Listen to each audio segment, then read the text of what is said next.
What is up, my friend? Welcome to episode 138 of the Anthony John Amix podcast. Today, I'm bringing on a professional voice actor to share his journey of building a thriving online business, an amazing career. And this episode, it really felt like kind of like it's two homies, just like sitting around a coffee table, just kind of like chatting it up about life and about business.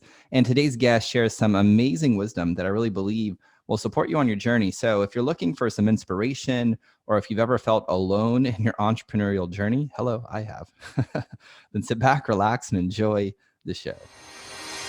Welcome to the Anthony John Amix podcast, the one and only podcast designed to help you become unstoppable in life and business. My name is Anthony John Amix. My friends call me AJ, and my goal with this podcast is to help you remember who you truly are so you can maintain your center in the chaos, embody your potential, and unlock freedom in your life and business. That being said, let's get into today's show.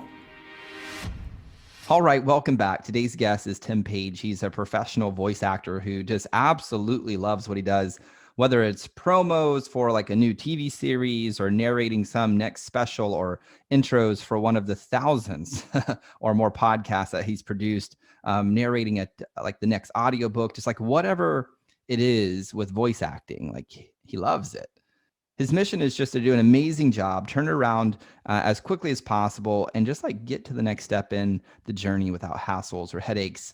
Tim's the go-to guy for brands on the CW, NBC, the UFC, Jimmy Kimmel Live, and just a whole bunch more. Now, before I bring Tim onto the show, I want to let you know about my brand new book. It's called Unstoppable Beacon. It's a best-selling book already. And it's really all about like helping you maintain your center in the chaos, embody your potential, and unlock freedom in your life and business. Like, you know how like so many entrepreneurs or just humans in general, like they feel this sense of inescapable pressure.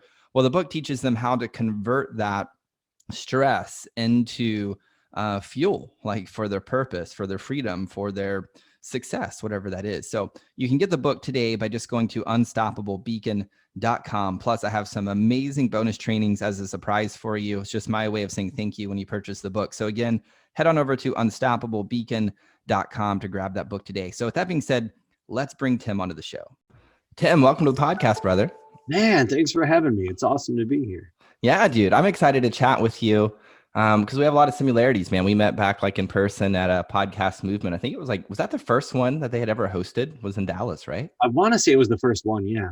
And then since then, you've gone on to like do crazy cool things and voice acting. And dude, how in the world did you go from like musician to working at Lead Pages to now being like one of the top voice actors in the country?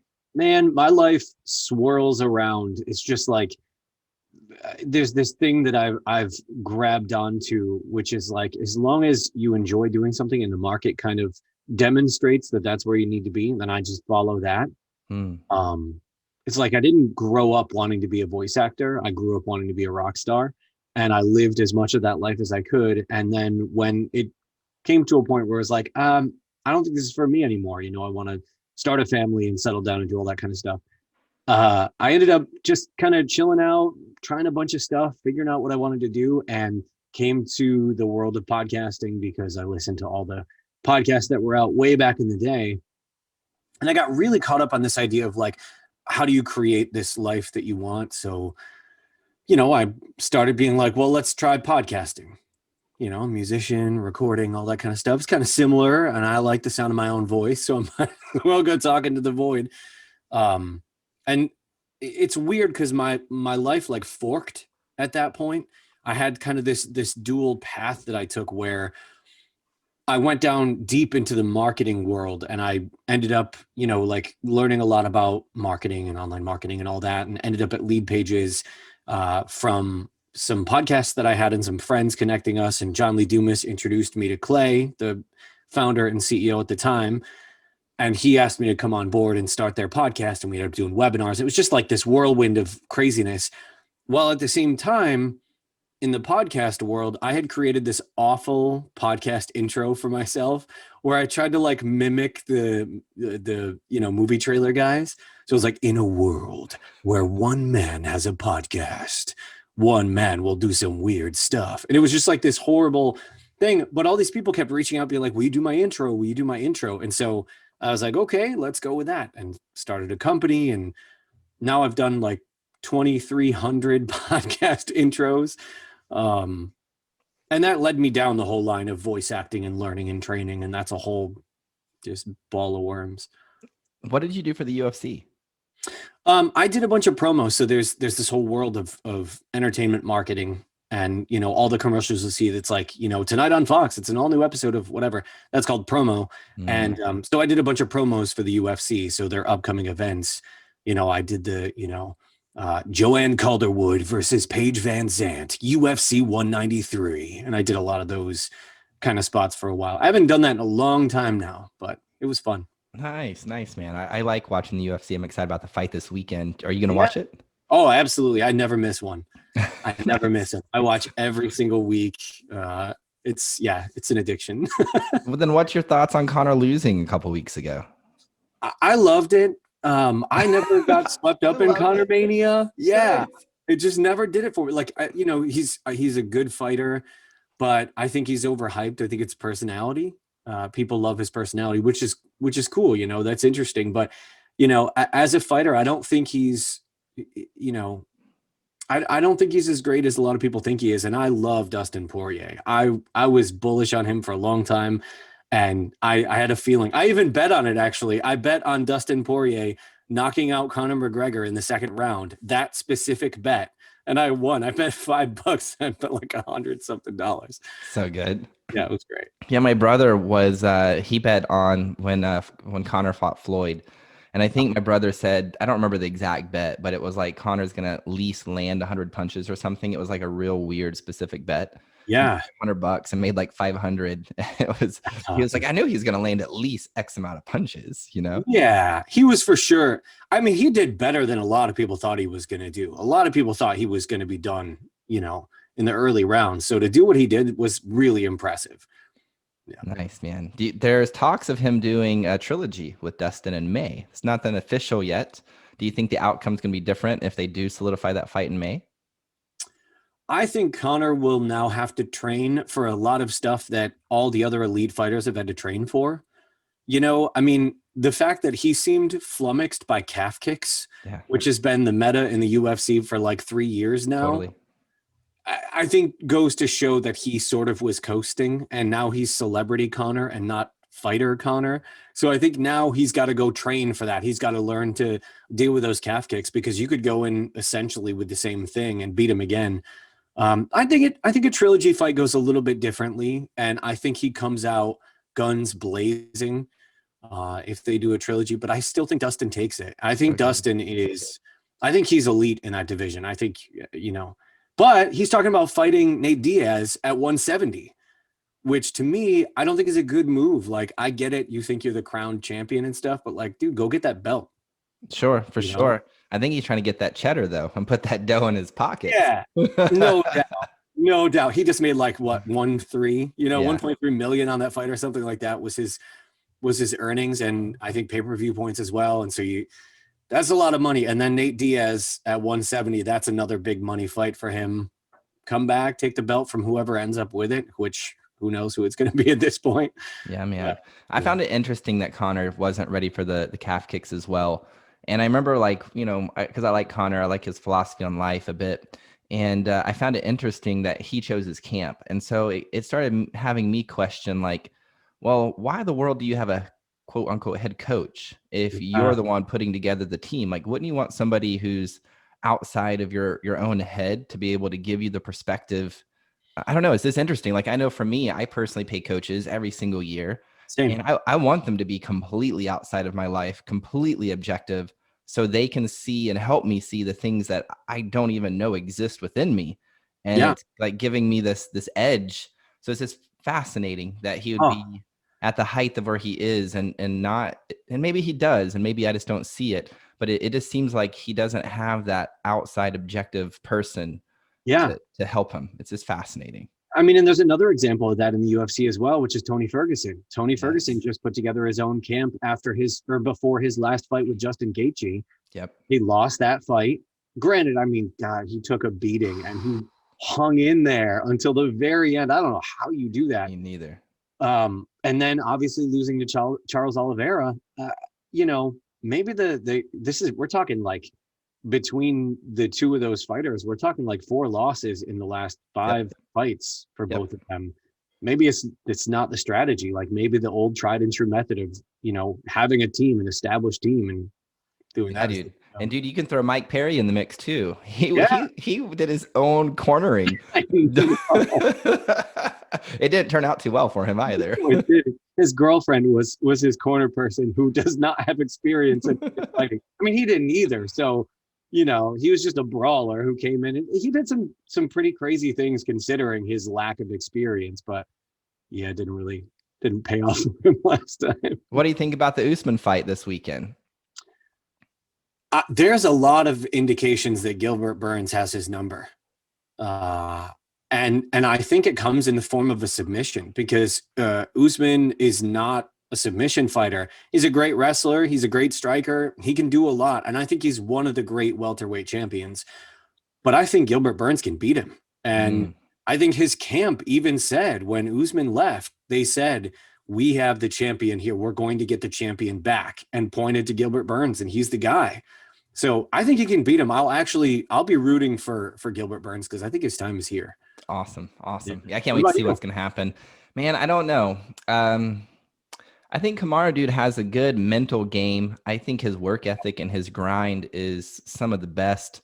And so I think it's going to be dependent upon if Gilbert can do his thing. Super amazing fighter, super high skill sets, but the pace that I think Kamaru can go to, and he totally demonstrated that with Colby, in round 5, like going down deep. And I don't know, I just think that's a special human quality that not everybody has. It's just something I think maybe that's just born into your blood or something to be able to dig deep, Yeah, I think if it goes past the 2nd or 3rd round, I think Kamaru's got it. Not that Gilbert doesn't have the cardio or the aggression, but like if he goes out in those first couple rounds, and he's got absolute crazy power in those punches. He has some pretty crazy knockouts, but if he goes out hard and he threatens that hard and he takes Kamaru down and goes for the submission, I think he gets it. But beyond that, I think late rounds, it's all Usman, no doubt. Nice. I'm going to shift gears on us and come back to like your entrepreneurial journey. Yeah. What have been some of like the biggest mistakes that you feel like you've made along the way? I made a lot of mistakes. I mean, I feel like we all have, right? But I think one thing for me was ignoring what the market was telling me. Like, I think if there was one overarching theme of my entrepreneurial career, it has been to pay attention to the market, because I think I love the advice to like do what you're passionate about, but I also think it has to come with a caveat. And that's as long as you can sustain doing that, and as long as the market is telling you that's what they want. Because for me, I aggressively went after the trailer voiceover world. And a lot of people don't know, like, you never really think about it, right? You never think of the guy that goes rated PG-13 in theaters Friday. You never think about that.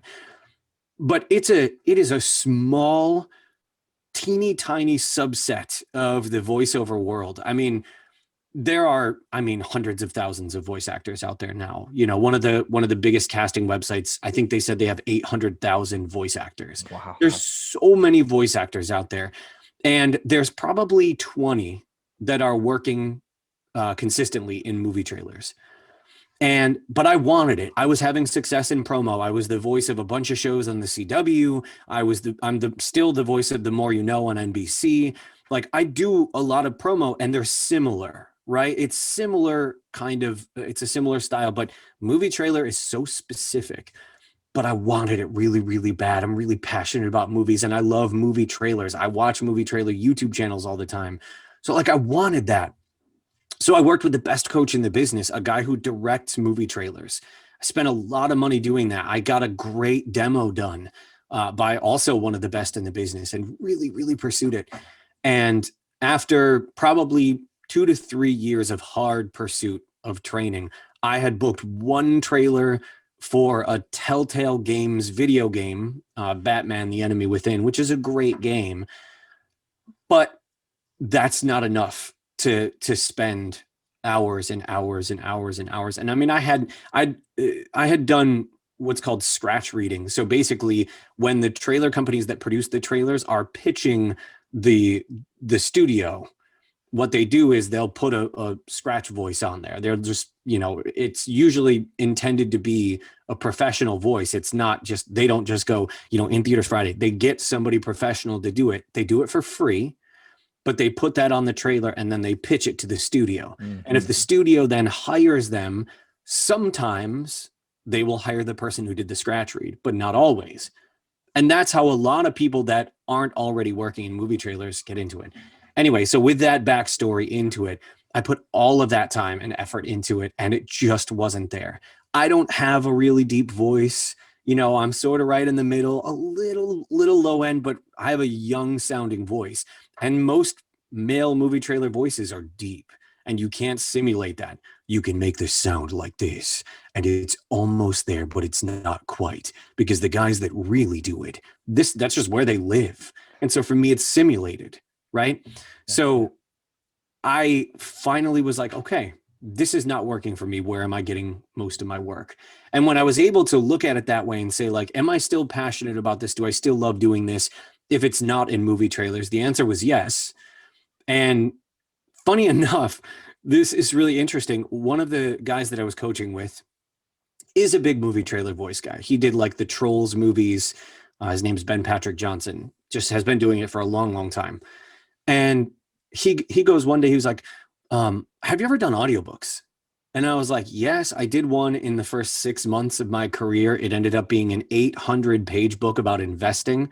And it was really, really, really hard, really challenging. I didn't get paid enough for it because I didn't know what I was doing, and I hated it. So I never want to do it again. And he was like, you should give it another shot. Just try it. Just see what happens.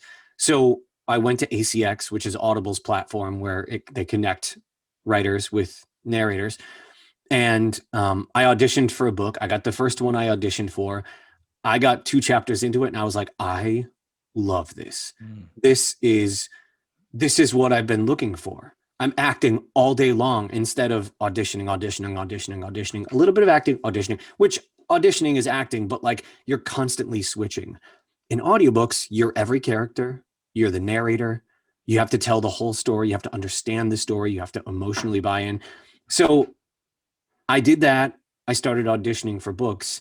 And that sort of recognizing that big mistake of like not following the market led me to go, all right, let's try this audiobooks thing. And from there, I had an absolutely meteoric rise in audiobooks. I had done 25 audiobooks in my first 6 months, which is really rare. It's really, really rare. And it's not kind of tooting my own horn. It's just that the market was looking for whatever I had. They were looking for somebody that maybe didn't read the way necessarily an audiobook needs to be read. And I just read it from the heart, and it went from there. And then I networked, and, now audiobooks is my primary business by far. Mm-hmm. And I don't see that changing anytime soon. How did you build the business? Was it this through relationships, or did you do like direct response marketing, or was it, how did you build the niche? Yeah, it's another thing I love about audiobooks is how different it is from other voiceover. Other voiceover, it's such a hustle. It's hardcore hustle. And as much as I have enjoyed the hustle and been successful with the hustle, I never loved that part of things. In audiobooks, it is relationships, it's networking, it's building your brand, and your brand speaks for itself a lot of the time.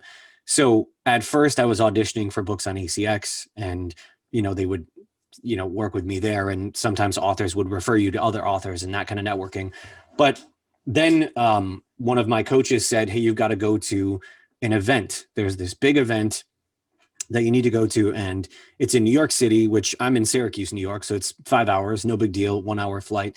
So I went to that event, and I ended up meeting all these audiobook producers and all the publishers. And, a bunch of them were like, wow, we like your sound. We like you, who you are.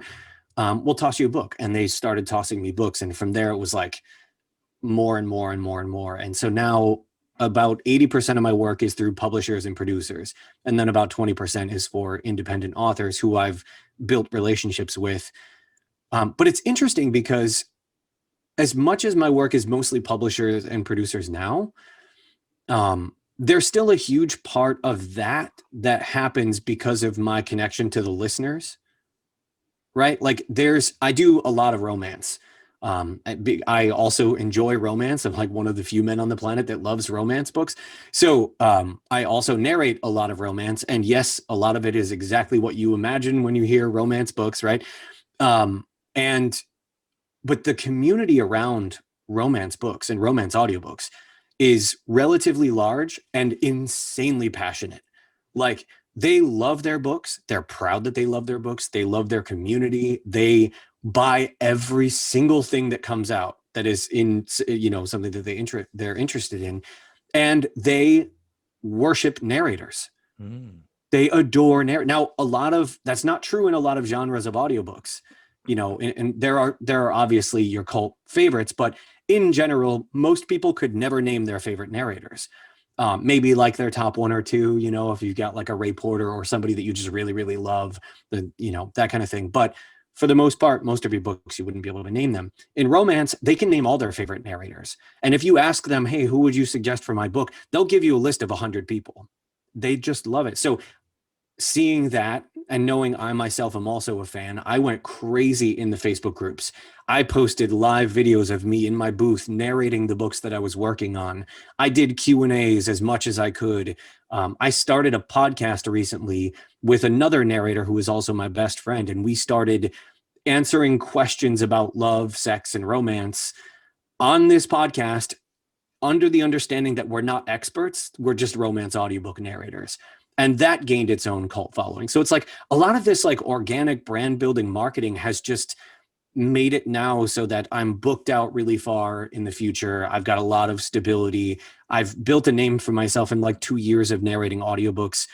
And a lot of it was luck and timing. And then I'll say a lot of it was also just working my butt off to do it. So good, man. Dude, I didn't know this about you. So it's super fascinating. How did you keep your, like, I'll call it your ego in check?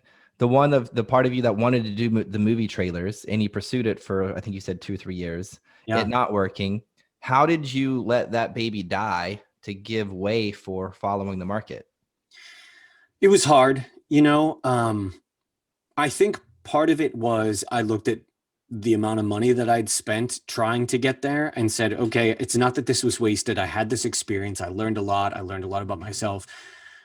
But I don't know that I've still necessarily let go of it. I mean, I still have my trailer demo out there. I still, I don't coach for it anymore. My agent knows that I want to do it, but nothing really comes across.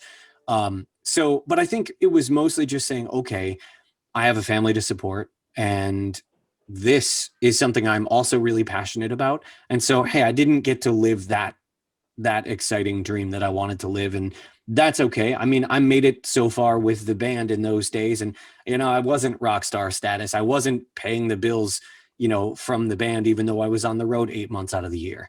But I got far enough, right? I got to taste it. I got to enjoy it. And that was that experience that I now have to move on from. And now I'm doing this, and I'm doing another thing I'm really excited about.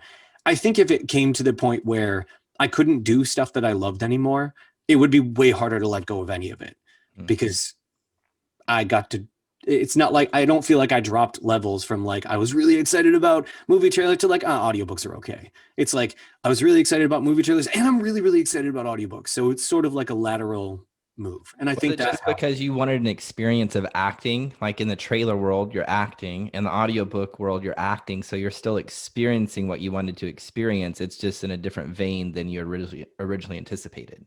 Yeah, I had to take those skills that I had developed and transfer them over and still be excited. And I mean, I did that before in the marketing world. I mean, when I joined Lead Pages, I was there to host a podcast, and having experience in sales before that, because I did a ton of sales before that, and also presenting and speaking on stages, and the podcast itself, and having the ability to kind of educate people, lended to the point where Clay got sick and couldn't do a webinar. And he's like, hey, Tim, you're going to do this webinar.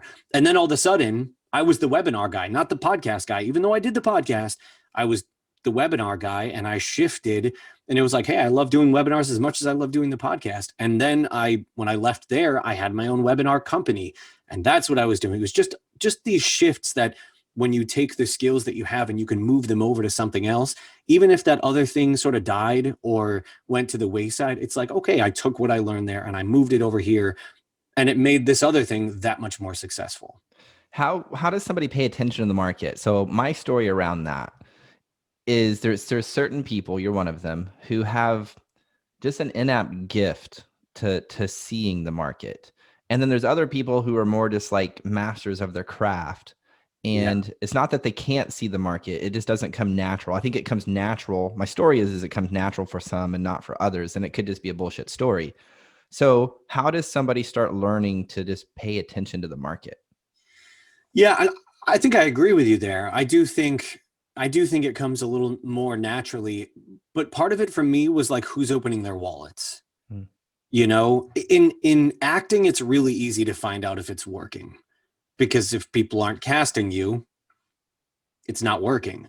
Now, it doesn't mean that you're not good, and it doesn't mean that it can't work, but especially when it comes to like movie trailers, that's so easy to look at and say, it's already a really small crowd that I'm trying to break into. So I'm trying to compete against Conor McGregor in the UFC, right? And so although it's possible to get there, Sure. it's limited. So looking at that and saying, okay, so that's not working out. I can see that that's not working out. So I'm going to try this other thing. And when I tried that other thing and it hit relatively quickly, I think that helped for me. That made it easier because I could see, well, somebody just cast me on my first audition. That doesn't usually happen. And then I got cast from a referral from that author, and then these other auditions. So for me, it's like, are people opening, if it comes to your business, are people opening their wallets? Are you putting your message out there and it's being received with open arms? Are people responding to it? That's the big thing for me, because I think if you don't look at what actions are people taking, it would be easy to see excitement and enthusiasm as enough, but it's not always enough. What I mean by that is I got a lot of excitement and enthusiasm from people in the industry that weren't in a casting position about my work. Like, they would hear my trailer and go, holy crap, you're really good at this and you have something unique that the market doesn't have. You know, keep pushing this. You're going to pursue this. Great. So then I would pursue it, and yet nobody was buying, right? They weren't casting me. They weren't even giving me a shot. I did one scratch read. So this continues on, this continues on. Whereas in audiobooks, it was like people were going, oh my God, I really like your sound. Hey, I know this author. And then that author was like, yep, I like your sound. Let's go. And so for me, it's like, are you seeing that action that is relevant, that actually is going to move your career or your business forward? And if you're not, all the excitement is great. And maybe it gives you the idea that there's like like a little bit of flame there. But if you want the roaring fire, you got to go a little bit further. And if it doesn't ever kind of build to that roaring fire and it feels like you're just fighting upstream the whole time, that I think is where it says it's time to switch gears. So good. So good. Dude, that's hard, man. It's a hard pill to swallow. Like, it really is, to be like, okay, I'm gonna kill this thing that I spent 3 years on and go down this other thing. Maybe it pays off. And if it doesn't, I'm gonna keep pivoting until it pays off. It's hard. Even, coming back to Dustin Poirier, he talks about like how it's paid in full. He's been fighting in the UFC for what, 10 years, 9 years now, to be able to finally, make his hit, so to speak, right? Yeah. Fighting 20 Conor. fights, I think. Yeah. A lot of fights. Exactly. It is just fascinating how I guess you could I'm trying to like just think if he pivoted, because I mean he did move up from 145 to 155, so maybe that's a pivot. Yeah, it's just interesting, but it seems like he's just kind of just been the grinder that's like, it is done. It's only a matter of time. I'm going to pursue this one path until it's complete, and it's worked out for him. It's just been a really long time of grinding away. Yeah. And that's the other thing, is I think sometimes it comes down to how hard and how long are you willing to work? So good. Because I think for me, I could have continued on that path. 3 years sounds like a really long time for somebody who wants to get into something, and like 3 years of having one booking where I made like $880. Like, that's a long time. And I invested a lot more than $880 in learning to do that. But I think, like the people that I know that have been doing movie trailers successfully, a lot of them were at it for 10 years before they got their break.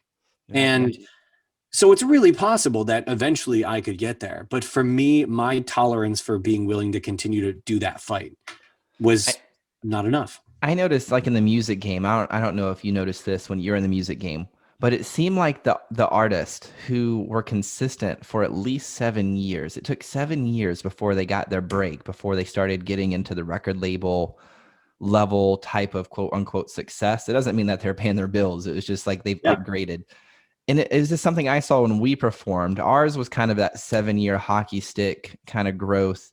Illuminate was another band we toured with. Did you see that as well? Like it was like a 7-year kind of grind before it kind of popped.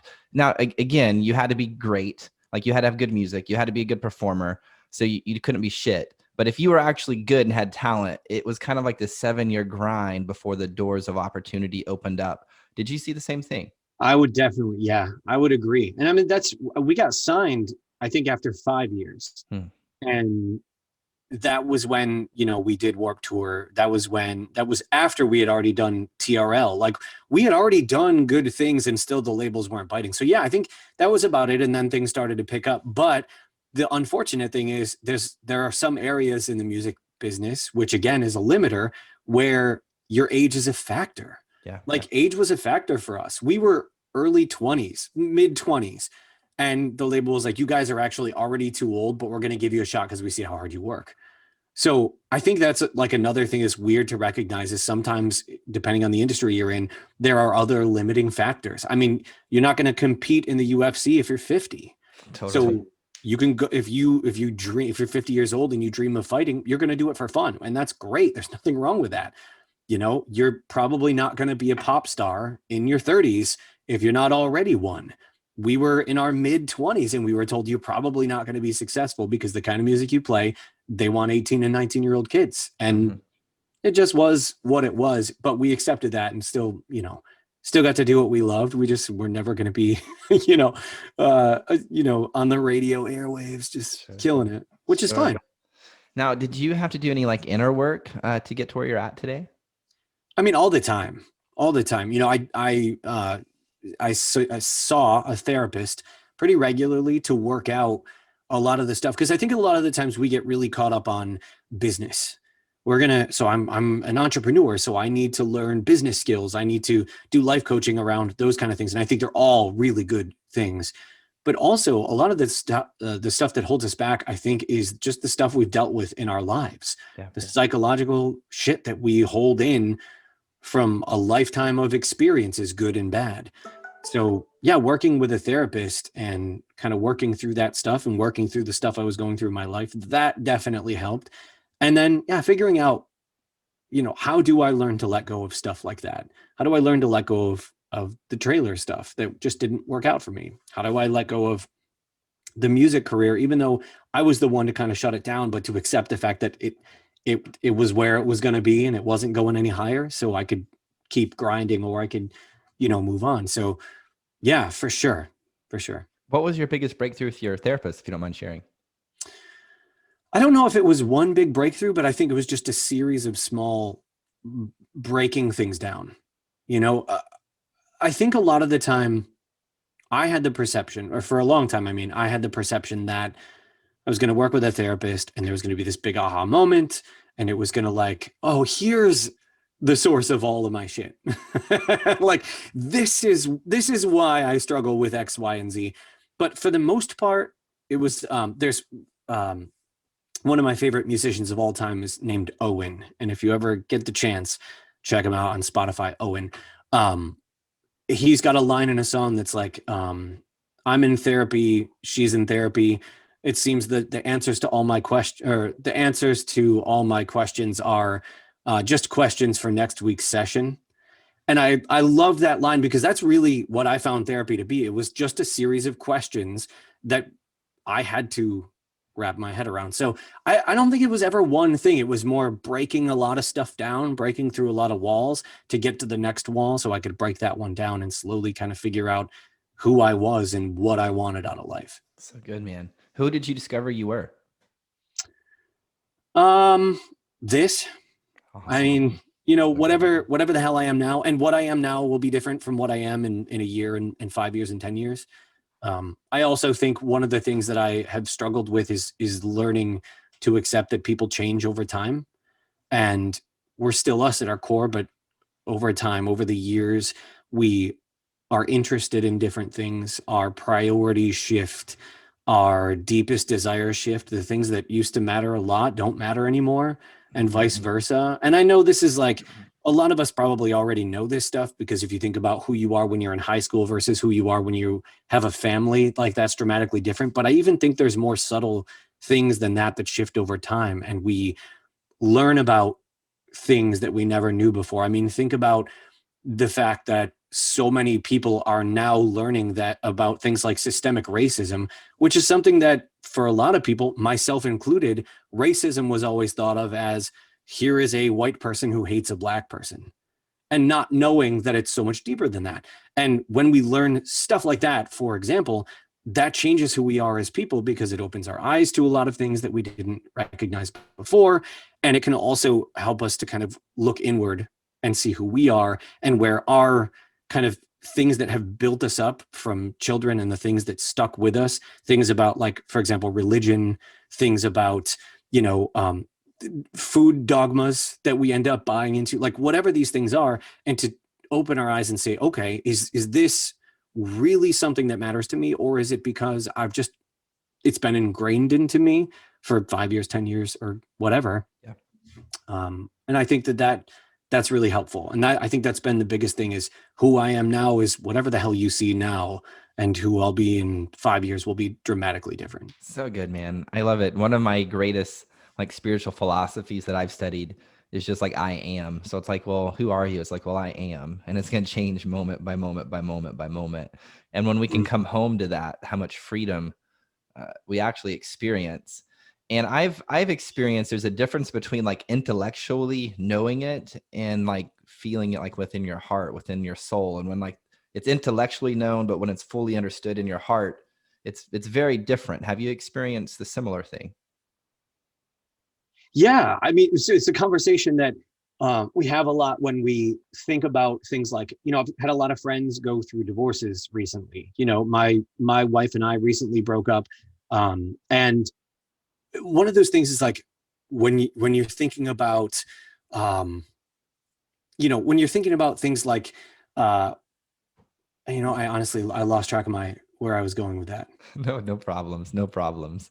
Can you bring So me back? What was yeah, I? yeah, so we're talking about like I am, and there's a difference between intellectually knowing Right, it and then like being able to really fully embody it. And I was just right. wondering if you've experienced something similar.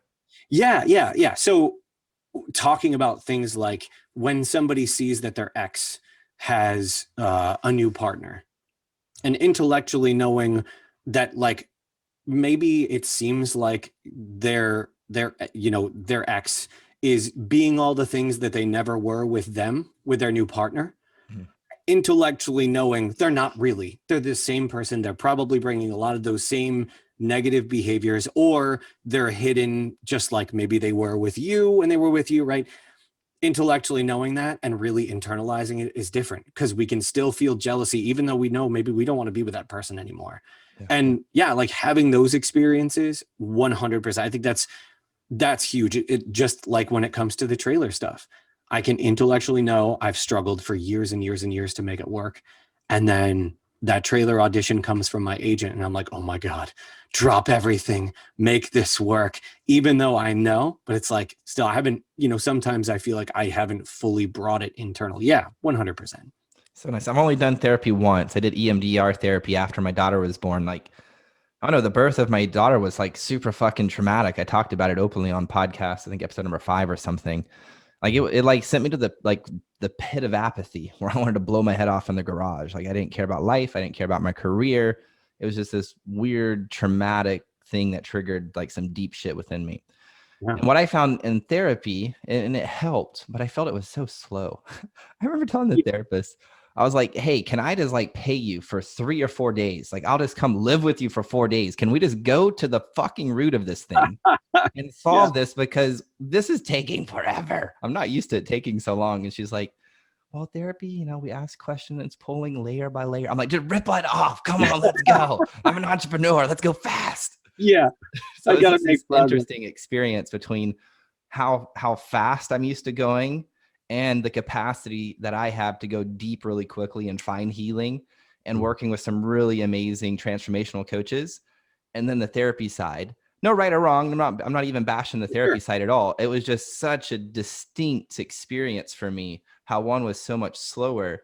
And she was like, well, the slow part helps some people because it gives them time to really think and process it. And I was like, I get that. I was like, but I process really fast. So I was like, how can we speed this up? That was my experience with therapy.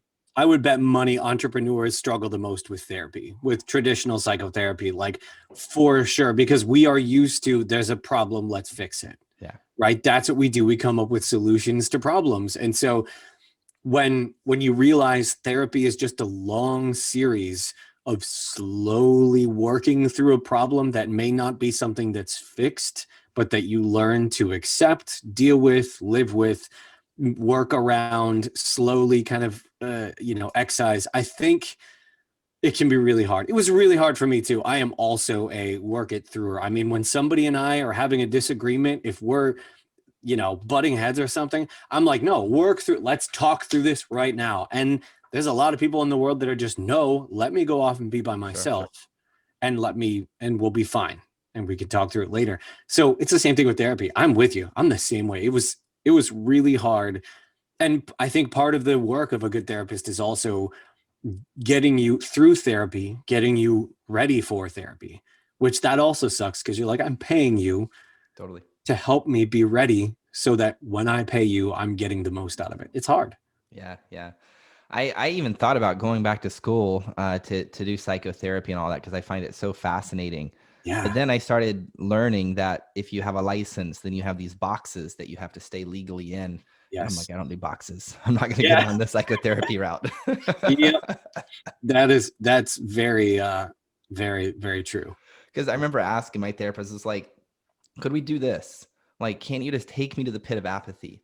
Well, legally, I can't. I'm like, okay. What about psilocybin? I've heard that, Carrie. Can we do psilocybin? Like, she's like, well, I can't really. So it's just really interesting how she knew. She's like, that would work. This would work. But legally, I can't. I have to stay within these confines. Mm-hmm. And so I was like, that's why I choose to be a coach and not a therapist. Yeah. And I think there's something to that as well, right? Like you found there was something that drew you in. It was something you were interested in maybe being a part of. And then you found that there are constraints on that. And that's the same thing in a lot of areas. Like I was going to start a YouTube channel related to the romance work that I do, but also like it was sort of going to be like a romance narrator reviews romance work.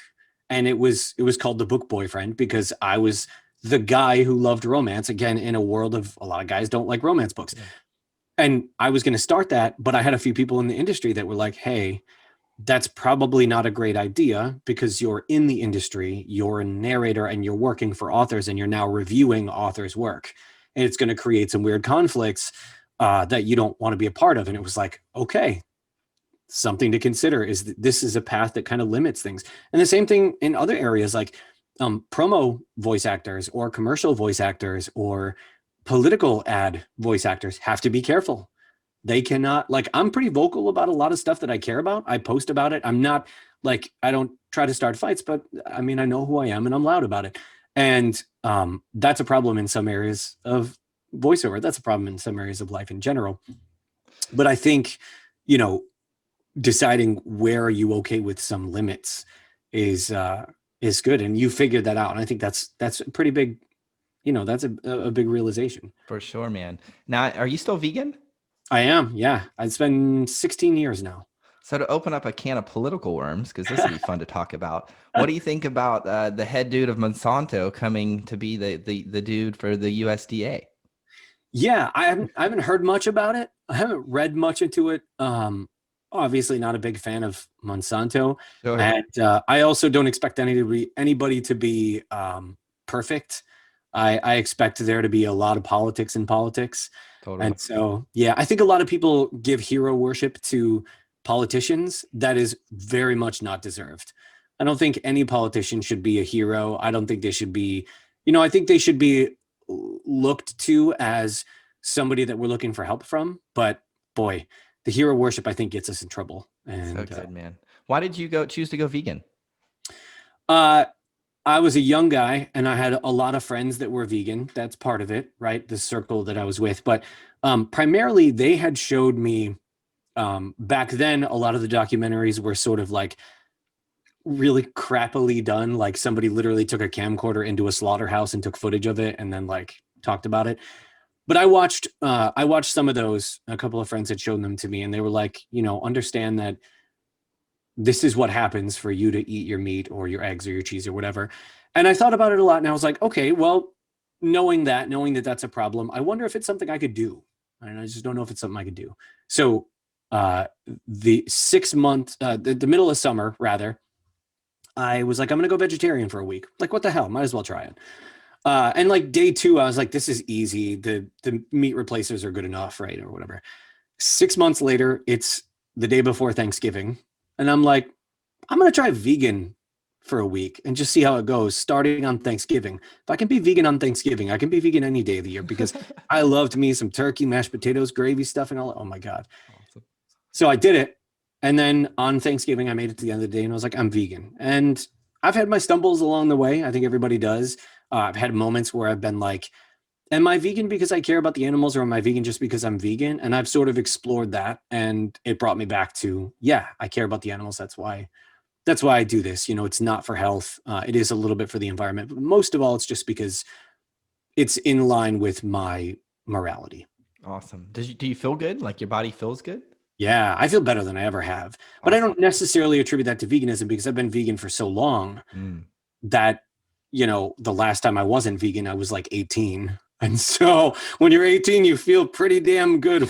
When you're 36, some stuff's already breaking down. But I feel great. 3 years ago, I got into working out pretty hardcore and started lifting weights and was preparing for a bodybuilding competition and got really, really into fitness and nutrition. And now I'm very not particular about what I eat, but I eat in a specific way. So yeah, I feel good. I feel good. I get all the protein and all that shit that I need. You still doing weightlifting with gyms being closed and shit? Because I know you're in New York, like, nothing's open. Yeah, I built a little miniature gym at home Nice.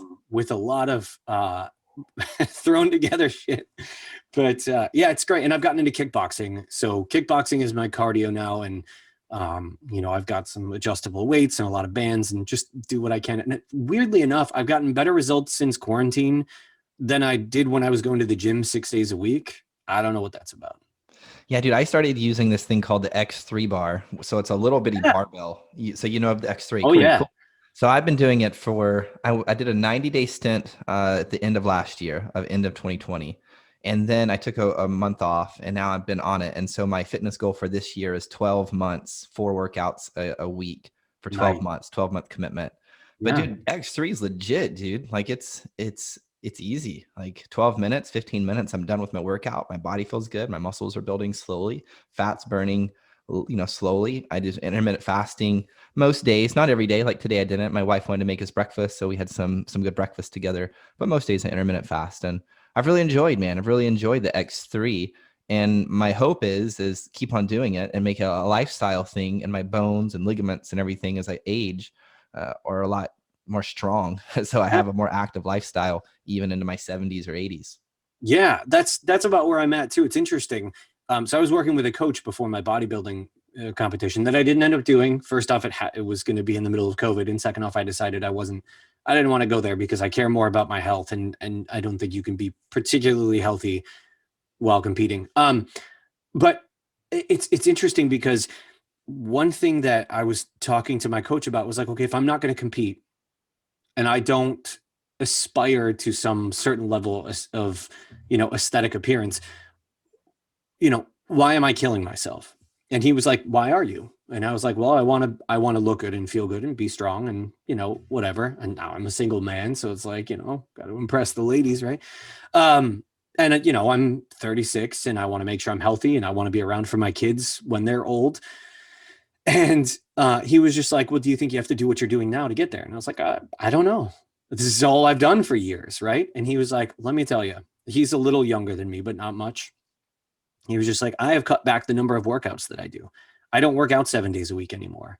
He's like, I work out 4 days a week. And he looks like Batman's suit, Nice. like he's jacked and huge and, Sure. all that stuff. And so I was like, well, that's interesting. And I told him I wanted to do more focus on kickboxing. I wanted to increase my performance there and really hone in on that because I'm enjoying it. He was like, what if you lifted weights 2 days a week? You did full body splits 2 days a week. And then you dedicated whatever other workout days you wanted to kickboxing. And doing that, I have found that I've gained muscle, I've lost fat, and I feel amazing. So it's been a real emotional and like mental struggle to limit the amount of days I've lifted weights, knowing what a transformation I made from lifting weights. Yeah. But yeah, it's weird. The changes that we have to make sometimes and how tied to it we can get. Yeah, a good friend of mine here in Dallas, his name's Guy Mesger. He's like one of the former UFC world champions. He runs a gym in Dallas, and I used to train there.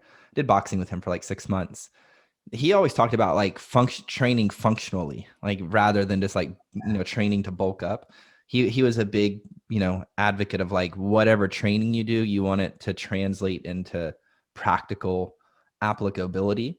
So he is, only thing he would lift his kettlebell swings. And then everything else was just kinesthetics and punching the bag, kicking the bag. And, Guy's 53, 54 now. And I mean, looks amazing. And he doesn't touch any weights, just boxing training and kinesthetics. That's it. Or calisthenics, however you say the word.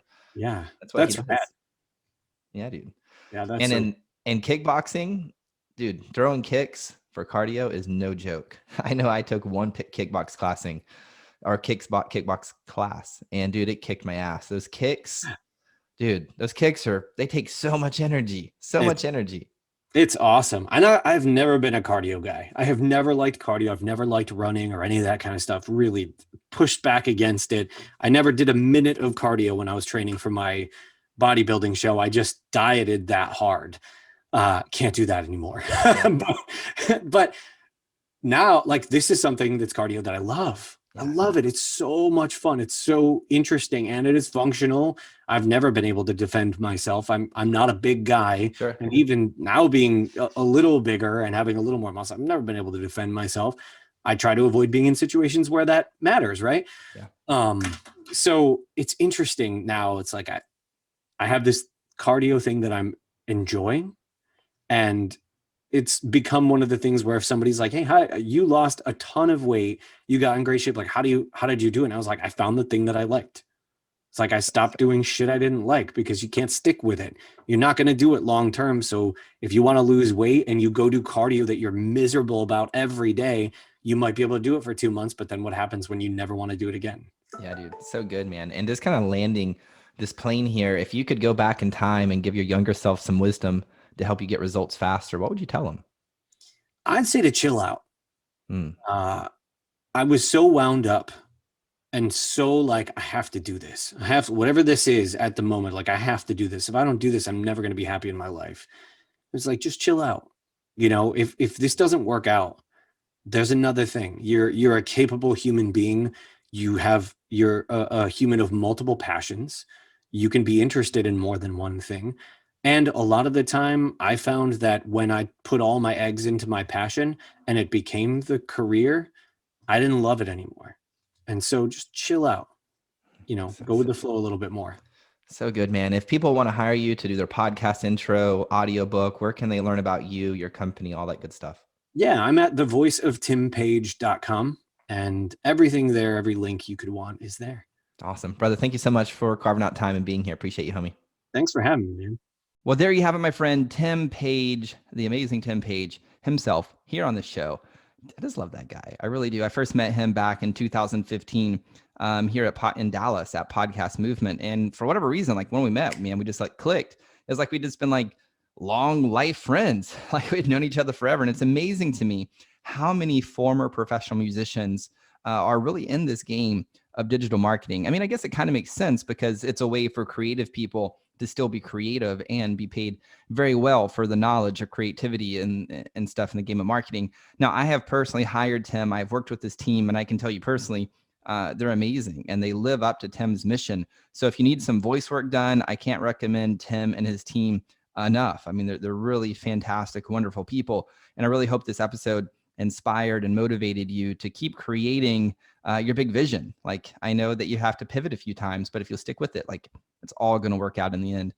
Usually a lot better than you anticipated at the beginning. So that's all I have for this episode of the Anthony Genomics podcast. If you know someone who needs to hear this episode, send it over to the DM, screenshot it, share it on social media, send them an email, text message, whatever you have to do to get this episode into the ear holes. And also, please keep those 5-star reviews coming on over from iTunes, because it's really what helps get this show found by a lot more people. So that being said, I am out. Until next time, my friend. Peace. Well, that's all I've got for this episode of the Anthony Genomics podcast, but we have plenty more to help you become unstoppable in life and business. So head on over to ajamix.com for exclusive resources, information, and tools to help you break through to a new level of freedom, purpose, and success. I look forward to having you back for the next episode. Bye for now.